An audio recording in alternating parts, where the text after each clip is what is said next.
Tignan natin. Uy! Malakas na siya mga katunying, oh. O, diba? Oh. Kung pinabayaan natin to mga katunying kahapon, wala na. Oh, may buhay na.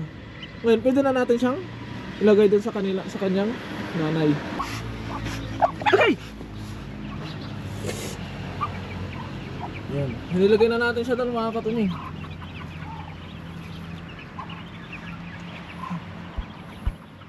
Yan siya. Sana mabuhay siya dyan. 2 weeks na tong mga to. Mahigit 2 weeks. 2 weeks kahapon. So, tapos ito nang 1 week sila kahapon sa akin. Sabi. Ay!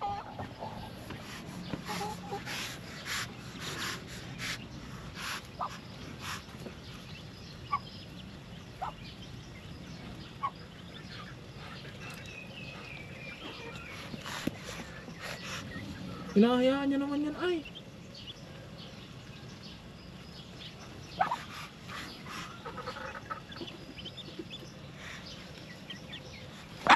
Ay! Grabe. Kukunin ko at ilalagay ko dun sa ano.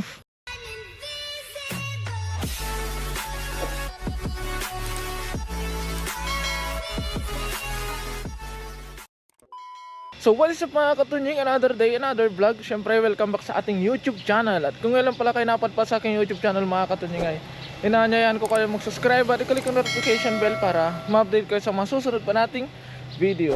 At syempre mga katunying, for today's video ay nandito na naman tayo sa ating garden. So a day in my garden na naman tayo. Grabe, ang daming napagpag na dahon. You know, daming dahon dito sa garden. Siyempre update ko na naman kayo kung ano nang nangyari dito sa ating garden natin. Balik kahapon mga katunying ay pasulpot-sulpot lang yung ating trabaho dito sa garden. At ito nga po pala yung natapos. Bali, hindi ko na na-vlog mga katunying dahil hindi tuloy-tuloy yung aking paggawa. Dahil meron pa akong ibang ginagawa mga katunying. Kaya sa tuwing meron akong free time, saka ko lang itinutuloy mga katunying, kahit mga 1 oras lang ganun. Tapos madalian lang, kaya hindi ko siya na-vlog. Pero ito yung natapos ko mga katunying. Nagawa ko na yung aking mini warehouse. Ayan. So dito ko nilalagay yung mga gamit namin ni cafe nyo. Okay, ayaw mabuksan. Ayan. Ayan siya mga katunying. Inayos ko na din yung bubong niya. Tapos yung doon sa ampalaya, naumpisaan ko na din yung palapala niya doon sa ampalaya. Kasi hindi pa natatapos mga katunying, na-pruning ko na din yung talong. Bali, titignan natin yung ating mga alaga. Tapos pala mga katunying, meron akong binalatan kahapon na pato na hindi naliliman. Nilagay ko siya doon sa, kung nakikita nyo yung ilaw na yun, nilagay ko siya doon mga katunying para mainitan. Kaya tignan natin kung ano nang nangyari doon sa pato, kung buhay pa ba o wala na, kung dedo na.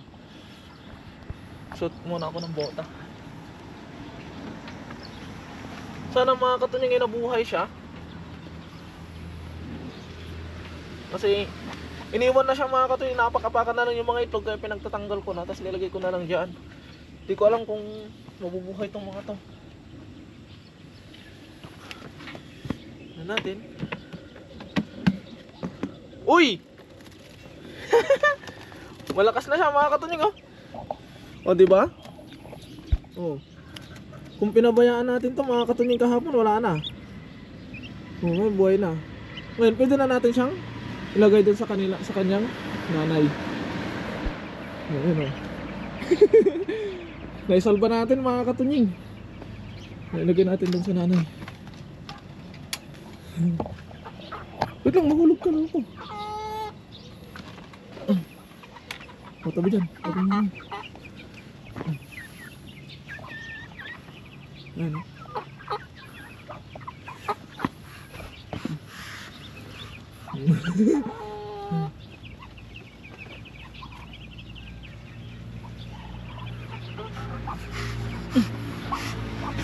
Okay! Ayan. Nilagay na natin siya doon mga katunying.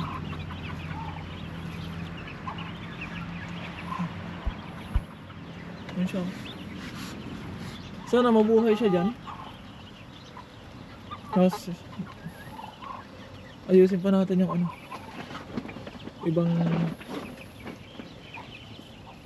2, 4, 6, 7, pito pa rin. Gawin muna natin yung iba natin gagawin.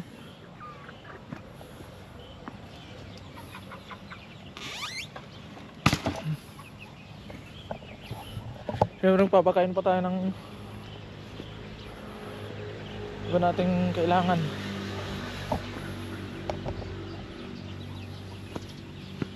Mapipisa pa kaya to?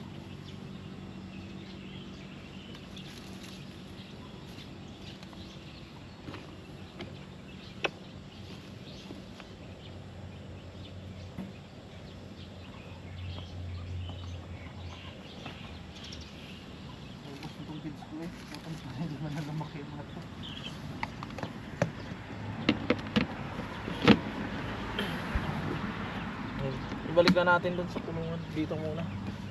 Tapos gawin na natin yung ating daily routine. Papakain na tayo ng ating mga alaga. Kumusta mga dabarkads?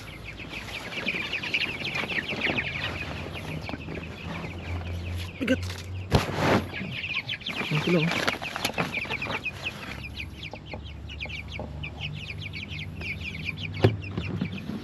Bibilis nilang makaubos ng pagkain. Malalaki na kasi sila eh.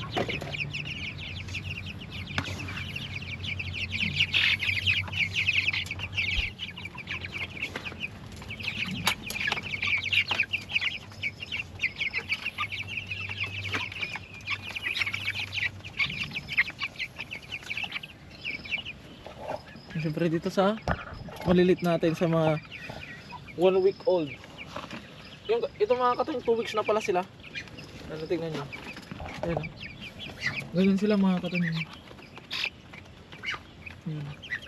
2 weeks na tong mga to. Mahigit 2 weeks. 2 weeks kahapon. So, tapos ito nang 1 week sila kahapon sa akin.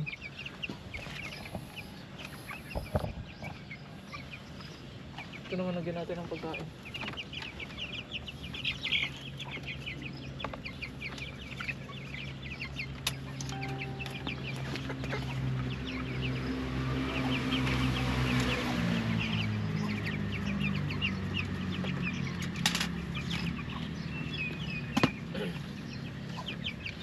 Ito naman yung 1 week.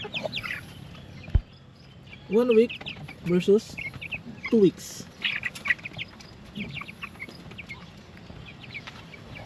So syempre next natin, dito naman tayo sa mga manok at pato sa loob. Yan sila. Tabi. Ay!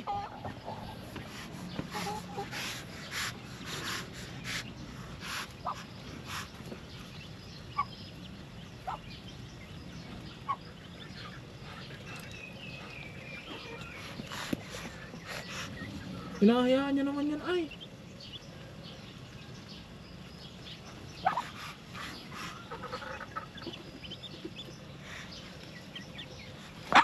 Ay! Grabe.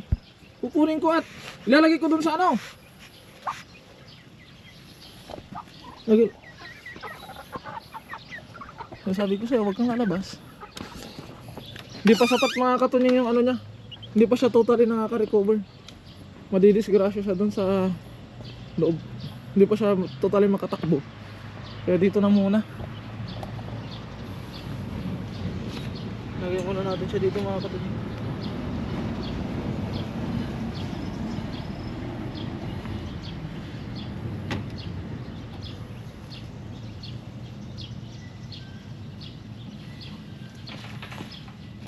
Limitado lang yung oras natin ngayong umaga.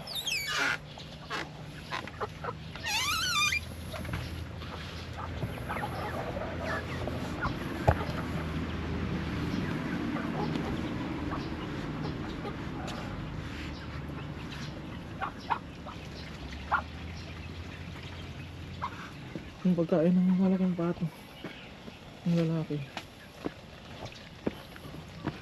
Ay, pagkain pa siya. Lalagyan lang natin. Tutubigan lang natin dahil natuyo.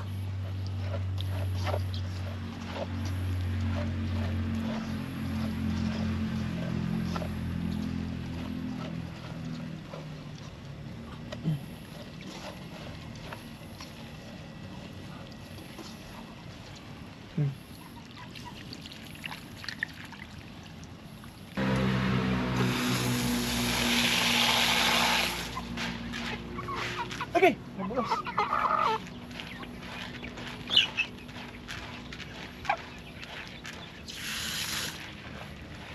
Yung gagawin natin. Nababasin natin para lumambot.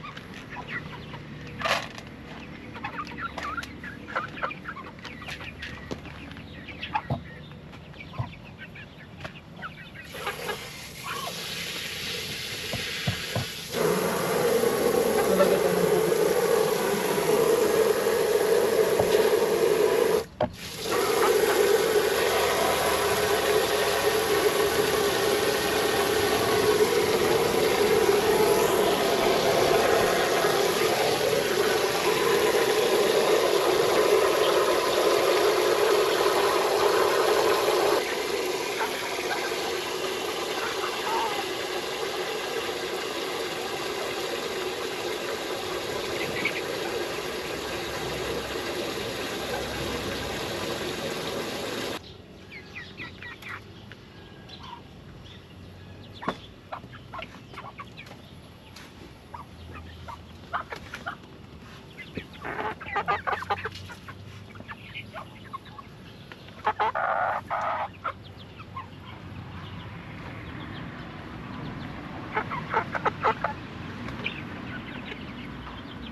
So yun mga katunying, tapos na tayo sa ating daily routine. Ngayon naman ay magdidilig tayo. Magdidilig tayo ng kamatis. Oh. Tuligan din natin yung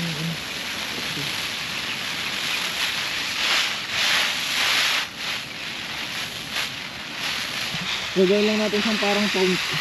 Gagawin lang natin siyang ano, dahil limitadong oras natin, gagawin natin siyang parang fountain para habang nagdidilig tayo dito ay meron pa tayong ibang magawa, na magagawa pa natin yung iba natin yung dapat gawin dito. Yan, para kuha lahat. Yan, grabe ba? Ano pa yung fountain?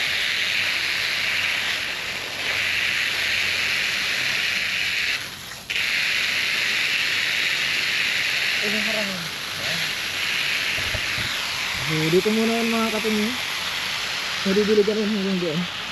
Dahil pupunta pa tayo dun sa kabila para magdilig din.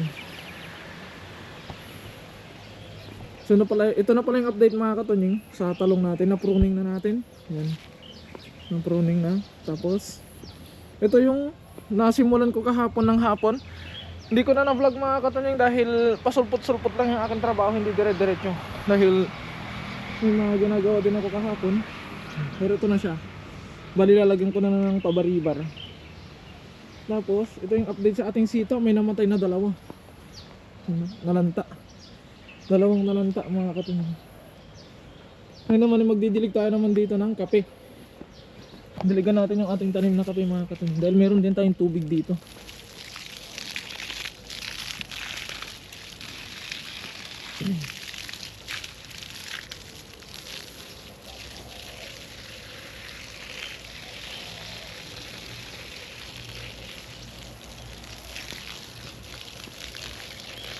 Dalawa pa lang nalanta dito sa ating sitaw mga katunying.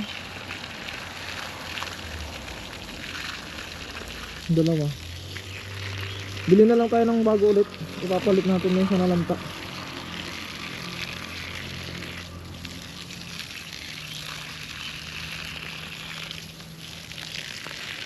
Tatlo. Wali tatlong nalanta.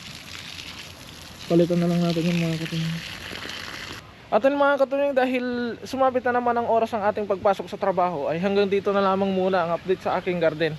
Bali update ko ulit kayo bukas mga katunying At sana makagawa na tayo ng iba pang mga gawain dito sa garden bukas. Kaya ayun mga katunying, hanggang dito na lamang muna. Mag-iingat po kayo palagi at maraming salamat. Bye bye.